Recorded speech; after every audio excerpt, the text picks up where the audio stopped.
Всем привет! Сегодня мы с вами поговорим о детях Кесем Султан. Как бы печально это ни звучало, но у всех детей Кесем была печальная судьба.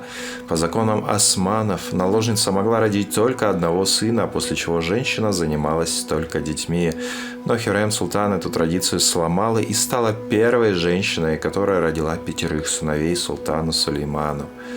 Вы, наверное, спросите, а как же Хафса Султан?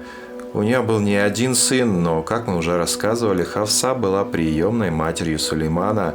Историки утверждают, что сыновей у нее так и не было, но зато было 9 девочек. Но это уже другая история, а сейчас мы вернемся к нашей Кесем Султан.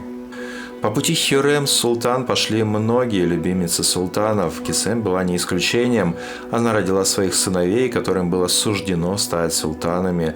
Но историки утверждают, что у нее было 5 сыновей.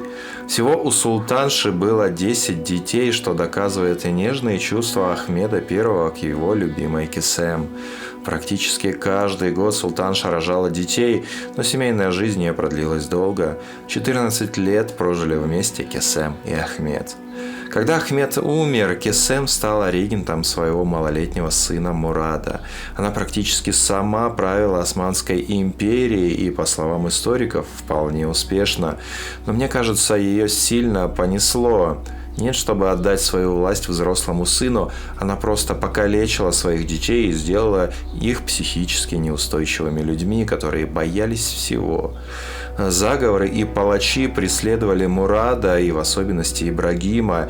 И так как мы уже поняли, что 2 из 5 сыновей были султанами, это Мурад Кровавый, рожденный в 1612 году, а после его смерти Ибрагим Безумный, который родился в 1615. Думая, прозвища султанов уже о многом нам говорят. Далее 3 сыновей убили по закону Фатиха – Мехмеда, Сулеймана и Касыма.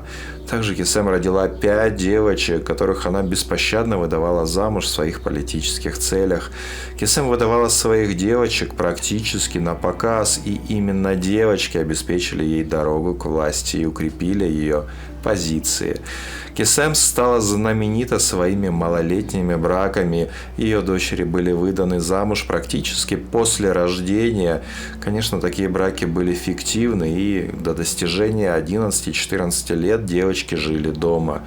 Но они уже становились вдовами, так как их мужья не могли дождаться своих жен. Они умирали или из-за старости, или их казнили. Девочки были вынуждены выходить замуж повторно. У Кесем было 2 дочери, которые били все рекорды по количеству браков. Айше больше всего не повезло, ее выдавали замуж 7 раз.